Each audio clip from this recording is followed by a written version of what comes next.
आज की इस वीडियो में मैं कवर करूंगा क्लास 10th की पाइथन प्रोग्रामिंग लैंग्वेज। जी हाँ दोस्तों, मैं इस पूरी लैंग्वेज को कवर करूंगा। क्लास 10th में जितना भी सिलेबस है उसको मैं पूरा कवर कर दूंगा सिर्फ एक वीडियो में। आपकी जो जितनी भी 8th स्टैंडर्ड में या फिर 9th स्टैंडर्ड में पाइथन आई है वो भी आप इसी मदद से सीख पाएंगे। सो आप इस वीडियो को एंड तक देखना बिल्कुल मत भूलिएगा और आपकी सारी जो क्वेरीज है वो खत्म हो जाएगी end of the video. So let's get started.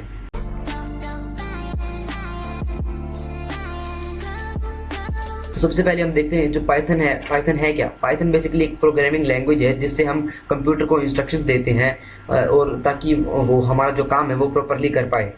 हम कंप्यूटर को कुछ ऐसे इंस्ट्रक्शंस देते हैं जिनकी मदद से हम हमारे जो स्पेसिफिक टास्क है वो करवा सकते हैं। तो पाइथन एक ऐसी लैंग्वेज है। सबसे पहले मैं आपको बताता हूँ कि इसको इंस्टॉल कैसे करना है। मैं आपको ये जो पाइथन इंस्टॉलेशन मैंने ऑलरेडी कर रखा है तो इसलिए मैं आपको इसे प्रैक्टिकल वे में नहीं बताने वाला हूँ। सबसे पहले आप अपने कोई भी आपका वेब ब्राउजर है उसमें जाइए, कोई भी आपका फायरफॉक्स हो, क्रोम ब्राउजर हो, उस पर जाइए, वहाँ पे लिखिए ऊपर पाइथन डाउनलोड। फिर वहाँ पे उसकी फर्स्ट वेबसाइट पे जाइए, उसके ऑफिशियल वेबसाइट पे। फिर वहाँ पे आप उसको क्लिक करके डाउनलोड कर लीजिए। फिर वहाँ पे आप अपने डेस्कटॉप पे उसको एक्सट्रैक्ट कर सकते हैं। और बाद में आपको क्या करना है, बाद में आपको अपनी विंडोज़ खोलनी है और वहाँ पे आपको सर्च करना है आइडल, IDLE, आइडल। मैंने यहाँ पे सर्च कर दिया, फिर आपने सीधा एंटर कर देना है। ये हमारा ओपन हो चुका है पाइथन का शेल। ये हमारा अभी खुला है हमारा इंटरेक्टिव मोड में, मतलब कि जैसे ही हम एंटर दबाएंगे यहाँ पे हमारा जो ये भी एक लाइन का कोड लिखा होगा उसका हमें जवाब मिल जाएगा, उसका हमें जो एग्जीक्यूट है वो हो जाएगा वो कोड। तो आपको दिख रहा होगा कि जो आप जो कैरेक्टर्स है ये इतने बड़े कैसे दिख रहे हैं। मैं आपको बता देता हूँ कैरेक्टर्स बड़े कैसे करते हैं। सबसे पहले आप ऑप्शंस में जाइए, फिर ऊपर कॉन्फ़िगर आइडल पे क्लिक कीजिएगा। फिर यहाँ से आप अपने जो साइज़ है वो एडजस्ट कर सकते हैं। मैं यहाँ पे 29 रखा है। वैसे जनरली शुरू में बहुत कम साइज़ होता है इसलिए आप इसे बड़ा कर लीजिए ताकि ये इजी टू सी हो। मैं इसको अप्लाई कर देता हूँ, ओके कर देता हूँ। तो यहाँ पे ये हमारा जो डिज़ाइन है ये बन के आ चुका है। हमारा जो फ़ॉन्ट साइज़ है वो इंक्रीज़ हो चुका है अब। तो सबसे पहले जो हमारा पाइथन है इसमें बिल्कुल हमारा जो पहला फंक्शन है उसको हम देख लेते हैं। हमारा जो पहला फंक्शन है वो है प्रिंट का फंक्शन। प्रिंट के फंक्शन में क्या होता है, इसमें हम सिंपली प्रिंट टाइप करते हैं अपने डेस्कटॉप पे। मैं यहाँ पे प्रिंट टाइप कर रहा हूँ, प्रिंट टाइप किया। फिर बाद में हमें ऐसे ब्रैकेट्स लगाने होते हैं। ब्रैकेट्स लगाने के बाद यहाँ पे हमें ऊपर एक कोट्स वाले कोमा लगाने होते हैं। आप ऐसे डबल कोट भी लगा सकते हैं, आपकी मर्जी है। आप ऐसे ऐसे भी लगा सकते हैं और बीच में जाके यहाँ पे कुछ लिख सकते हैं। लेकिन मैं यहाँ पे एज अ शॉर्टकट यहाँ पे मैं अपना रहा हूँ सिंगल कोट्स। सिंगल कोट्स आपको सिंपली जो एंटर है उससे लेफ्ट वाला जो बटन है वो दबाना होगा 2 बार। तो आपके जो सिंगल कोट्स है वो यहाँ पे भूल जाएंगे, कोट्स वाले कोमाज। यहाँ पे हमने इसके बीच में कुछ भी टाइप नहीं किया था इसलिए हमारा जो इसके अंदर जो वर्ड है वो आया नहीं। अब एक बार हम फिर से टाइप करते हैं PINT। इसके बीच में अगर हम कुछ लिखना चाहें तो जैसे ही हम एंटर करेंगे तो वो अगला कोड जो है वो एग्जीक्यूट हो जाएगा। जैसे फॉर एग्जांपल हम यहाँ पे पाइथन लिखें, PYTHON, हमने यहाँ पे पाइथन लिखा और जैसे हमने एंटर किया यहाँ पे जो हमारा पाइथन है वो लिखा आ गया है। यानी कि ये जो है ये एक ऐसा कोड है जिससे हम हमारा जो वर्ड है उसे टाइप कर सकते हैं, उसको प्रिंट करा सकते हैं बेसिकली। ये हो गया हमारा प्रिंट का फंक्शन। और इसको हम एक और कोड से लिख सकते हैं। हम इसे ऐसे लिखें, प्रिंट, जैसे मैंने आपको पहले बताया। ऐसे अगर इसके बीच में हम PYTHON लिखें तो वो भी हमारा करेक्ट होगा। ऐसे ही यहाँ पे हमारा जो पाइथन है वो लिखा चुका है। यानी कि हम सिंगल कोट्स वाले कमांड भी रख सकते हैं और डबल वाले भी लगा सकते हैं, आपकी मर्जी है। मैंने शॉर्टकट के लिए ये अपनाता हूँ मैं जनरली। फिर यहाँ पे हम वेरिएबल का जो हमारा फंक्शन है वो पढ़ लेते हैं जल्दी से जल्दी। वेरिएबल जो होते हैं आपको पता होगा वेरिएबल क्या होते हैं। वेरिएबल कोई भी एक सिंगल टाइम के लिए वैल्यू स्टोर करके रखते हैं ताकि हम उसकी जो वैल्यू है वो फ्यूचर में फाइंड कर सकें अपनी कैलकुलेशन से। तो यहाँ पे भी हम कोई वेरिएबल ले सकते हैं। जैसे फॉर तो हम यहाँ पे आप देखेंगे इनपुट फंक्शन के बारे में। इनपुट फंक्शन क्या होता है वो हम यहाँ पे देख लेते हैं एक बार। होता है हम यहाँ पे कोई भी इनपुट करते हैं वैल्यू किसी के अंदर। फॉर एग्जांपल हमने यहाँ पे इनपुट किया वैल्यू, एक ए की वैल्यू हम फ्यूचर में इनपुट करना चाहें, ए इज इक्वल टू हमने यहाँ पे इनपुट लिखा और आपने इस तरीके से हमने जो ब्रैकेट्स है वो लगा दिए। हमने यहाँ पे जो कोड लिखा है उसका मैं आपको मतलब समझा देता हूँ। ए इज इक्वल टू इनपुट, मतलब कि जो ए है वो इनपुट के बराबर है। मतलब कि जो ए की वैल्यू है हम फ्यूचर में वो इनपुट करने वाले हैं। यानी कि ए की वैल्यू हम फ्यूचर में स्टोर करने वाले हैं ए में। और यहाँ पे हमने इसके अंदर अगर हम कुछ लिखना चाहें तो वो हमारा आगे टैप होके आ जाएगा। फॉर एग्जाम्पल हमने इसके अंदर लिखा enter the value. Enter the value. हमने यहाँ पे एंटर द वैल्यू किया। अब मैंने क्या कहा था कि जो ए की वैल्यू है हम यहाँ पे इनपुट करनी होगी। जैसे मैंने यहाँ से एंटर दबाया तो हमने यहाँ पे ए की वैल्यू एंटर करनी पड़ेगी। सेम मैंने यहाँ पे ए की वैल्यू जो है वो मैंने यहाँ पे 3 दे दी। ओके, 3 देने के बाद क्या होगा, जो हमारा जो अगर हम ए लिखना चाहिए तो ए की वैल्यू क्या आएगी, यहाँ पे ए की वैल्यू आ जाएगी 3। हमें यहाँ पे करना होगा a इज इक्वल टू 3। हम इसको ऐसे भी कर सकते थे, लेकिन ये दूसरा तरीका है, इससे हम जो है वैल्यू इनपुट कर सकते हैं फ्यूचर में। तो ऐसा हमने ऐसा किया, यहाँ पे ए की वैल्यू हमने फ्यूचर में इनपुट की और यहाँ पे हमने जो ये लिखा वो यहाँ पे यू का जो प्रिंट होके आ गया और यहाँ पे जो ए की वैल्यू है वो अब यहाँ पे 3 प्रिंट हो चुकी है। तो यहाँ पे एक और चीज कि आप जो वैल्यू है उसको चेंज कर सकते हो क्या। जैसे फॉर एग्जांपल हमने ए की वैल्यू यहाँ पे 3 दे दी, तो क्या मैं ए की वैल्यू बदल के ए की वैल्यू 4 कर सकता हूँ। तो करके देखते हैं। हमने ए की वैल्यू यहाँ पे की 4 और अगर हम ए प्रिंट करना चाहें तो यहाँ पे हमारा 4 आ रहा है। मतलब कि जो हमारी जो वेरिएबल की जो वैल्यू है उसको हम अब बदल सकते हैं, इसको हम बोलते हैं डी स्वे। तो ये जो और लैंग्वेजेस है जैसे C++, इनमें जो ये ऑप्शन अवेलेबल नहीं है, लेकिन जो हमारा पाइथन है ये काफ़ी अच्छी लैंग्वेज है, इजी टू लर्न है, तो इसमें ये जो हमारा ऑप्शन है ये अवेलेबल है। तो यहाँ पे हम देखेंगे फिर ए की वैल्यू हमने 4 स्टोर कर दी। यहाँ पे हम एक और चीज़ देखेंगे वो है डिलीटिंग द वैल्यू है ऑफ वेरिएबल।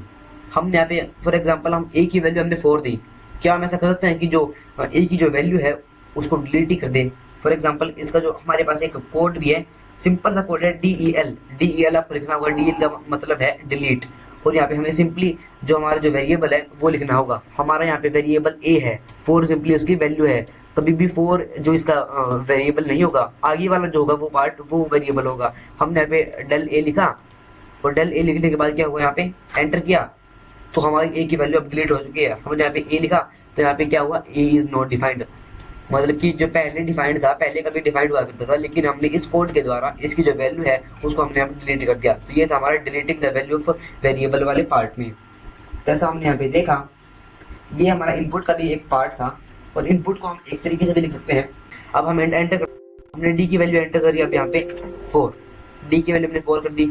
और अगर हम डी प्रिंट करना चाहे तो यहाँ पे हमारा जाएगा 4, यानी कि जो हमारी डी की वैल्यू है, ये हमने डी एक इंटीजर है और उसकी वैल्यू हमने इनपुट कर दी और वो उसकी जो वैल्यू है वो अब 4 हो चुकी है। ऐसा हमने यहाँ पे किया। तो ये था हमारा इनपुट का फंक्शन। यहाँ पे मैंने ए की वैल्यू एंटर करी 4 और यहाँ पे मैंने इसको कॉपी करके पेस्ट किया यहाँ पे, और मैं यहाँ पे जो बी की वैल्यू मैं यहाँ पे एंटर कर रहा हूँ। क्या बी की वैल्यू एंटर कर दूँ, मैं यहाँ पे 3 एंटर कर देता हूँ। बी की वैल्यू मैंने यहाँ पे एंटर कर दी 3। फिर यहाँ पे हम मतलब कि हमें प्रिंट कराना है और इसके बाद हम कोमा लगाएंगे। कोमा लगा के हम क्या लिखेंगे, यहाँ पे कोमा लगा पे हम यहाँ पे करेंगे ए प्लस डी, बी हमने यहाँ पे लिखा। तो फिर जो क्या लिखा आएगा वो मैं आपको बता देता हूँ। जो दसम 2 नंबर लिखा आएगा पहले, फिर यहाँ पे कोमा का मतलब है क्या है, कोमा का मतलब यहाँ पे स्पेस है, स्पेस वहाँ पे आ जाएगा और स्पेस होने के बाद यहाँ पे ए प्लस बी की वैल्यू है ए 4 ए 3, यहाँ पे यानी कि लिखा आ जाएगा दसम ऑफ 2 नंबर्स इज स्पेस 7, ऐसे यहाँ पे कुछ लिखा आ जाएगा। वैसे यहाँ पे हमने देख लिया है।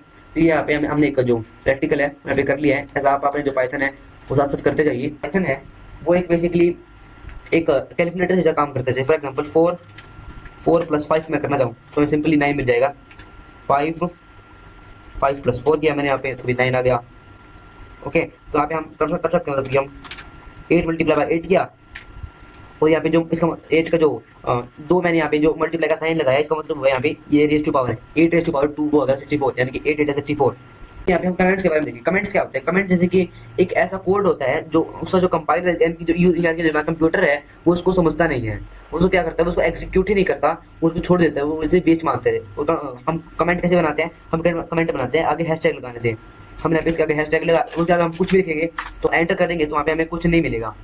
लेकिन बिना अगर हम हैशटैग लगा लिखें तो हमारा बहुत बड़ा एरर आ जाएगा। तो मतलब ये कमेंट क्या करता है, कमेंट जो है वो है उसको एग्जीक्यूट नहीं करता।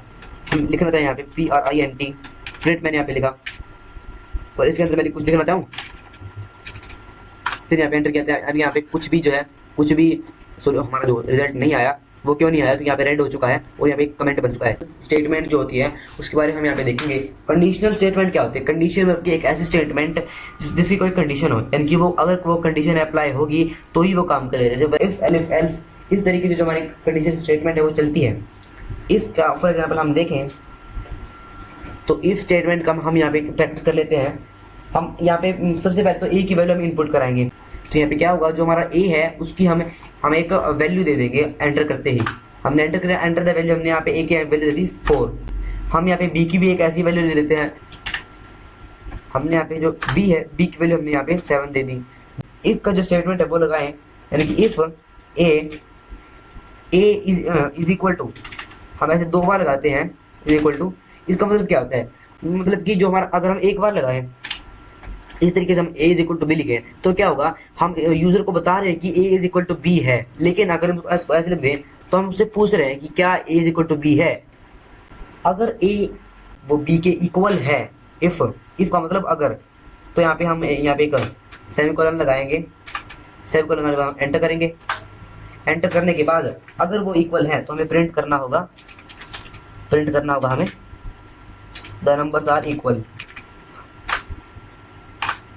तो यहाँ पे हमने देखा कि यहाँ पे कुछ भी जो है वो हमारा आया नहीं। फॉर एग्जांपल हमारा जो a था, a की वैल्यू थी यहाँ पे 4, b की वैल्यू थी हमारी यहाँ 7, और अगर a b के इक्वल है तो अब तो आ जाएगा हमारा यहाँ पे द नम्स आर इक्वल। लेकिन यहाँ पे हमारा a b के इक्वल नहीं था, तो यहाँ पे कुछ भी हमारा लेटर नहीं आया। लेकिन अगर जो हमारा a की वैल्यू है वो अगर हमारी यहाँ पे होती 7, तो b a और b इक्वल हो जाती है, तो यहाँ पे हमारा प्रिंट आ जाता द नम्स आर इक्वल। लेकिन यहाँ पे अब कुछ भी नहीं है। और यहाँ पे हम एल्स का देख लेते हैं। हम एक बार यहाँ पे हम इसी कोड को यूज करके एल्स लगाएंगे। मतलब कि अगर एल्स मतलब कि और कोई कुछ हो, मतलब कि इससे अलावा और कुछ, एल्स कुछ और के नंबर इक्वल हैं तो प्रिंट कर देना है द नंबर्स आर इक्वल। और अगर नहीं है ELSE एल्स, और एल्स के आगे हम लगा देंगे हमारा सेमीकोलन। तो मोड के बारे में मैंने आपको बताया नहीं था। स्क्रिप्ट मोड खुलता है हमारा Ctrl+NC। स्क्रिप्ट मोड में हम पूरा एक स्क्रिप्ट लिखते हैं, उसके बाद उस पूरे की हम यहाँ पे स्टेटमेंट है उसका हमें एग्जीक्यूट करते हैं हम कोड। अब यहाँ पे वही लिखते हैं हम a is equal to INT। हम यहाँ पे इनपुट कर देते हैं, इनपुट किया हमने यहाँ पे, और यहाँ पे हम लिख देते हैं एंटर द वैल्यू। हमने यहाँ पे एंटर किया और यहाँ पे हम b की वैल्यू ले देते हैं कॉपी पेस्ट से। Ctrl+C हमने यहाँ पे किया। उसके बाद यहाँ पे जो हमारा a है, a को हम b से रिप्लेस कर देते हैं। a को हमने b लिखा। फिर यहाँ से हम क्या करेंगे, अगर जो a और b इक्वल होंगे तो हम यहाँ पे प्रिंट कराना चाहेंगे द नंबर्स आर इक्वल।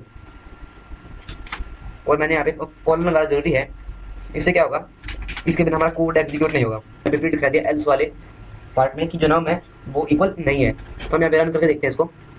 फिर रन करने के क्या करना होगा, फिर Ctrl+S से सेव करना होगा। हमें कुछ भी यहाँ पे सेव कर देना होगा। Ctrl+S सेव करने के बाद हम इसको रन करेंगे सिंपली F5 दबाने से। F5 हमने यहाँ पे दबाया, फिर यहाँ पे हम एंटर द वैल्यू पूछेंगे। हमने यहाँ पे एंटर दे दी वैल्यू 4। एंटर पूछेंगे, एंटर दूसरी वैल्यू जो b थी, b की जो दूसरी वैल्यू है वो हम यहाँ पे एंटर करेंगे, वो है यहाँ पे 6। तो यहाँ पे आ चुका है the nums are not equal. अगर हम यहाँ पे 4 की भी अगर हम 4 लिखते तो यहाँ पे जो नम्स है वो आ जाता है कि जो नम्स है वो इक्वल है। लेकिन यहाँ पे आ चुका है the nums are not equal. तो हम एल्स हमने यहाँ पे देखा। एल्स एलिफ में क्या फर्क होता है, एल्स तो होता है किससे अलावा और कुछ, और एलिफ में क्या होता है कि इफ और एल्स से भी अलावा और कुछ।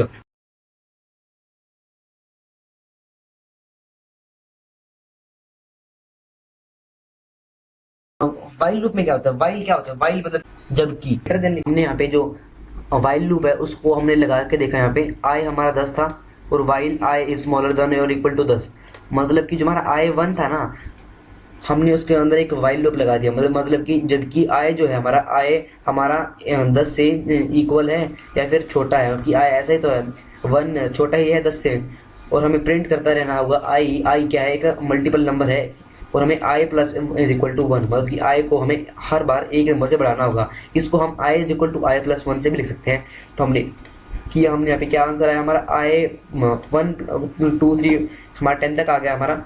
और एक और बात बताऊँ आपको मैं, अगर हम यहाँ पे ये जो हमारा इज इक्वल टू साइन ये नहीं लगाते तो क्या होता है, हमारा जो 9 तक प्रिंट होता है सिर्फ ये, क्योंकि जो हमारा 9 है वो छोटा होता है, 9 इज इक्वल टू नहीं होता। हमने इज इक्वल टू लगाया, मतलब कि एक बार जो है एक टाइम ऐसा भी आएगा जब i 10 के बराबर हो जाएगा, इसलिए यहाँ पे 10 लगाया। अगर इज इक्वल टू ना हो तो जो हमारा 10 है वो प्रिंट नहीं होगा। तो सिंपल सी बात, ये हमारा वाइल लूप हो गया। आई होप आप मैंने जो कुछ भी बढ़ाया आपको इजीली समझ में आ गया होगा। तो यही था हमारा जो क्लास 10 था उसके सिलेबस में। तो यार इस वीडियो को लाइक कर देना, और चैनल पे नए हैं तो चैनल को सब्सक्राइब कर देना। Thanks for watching.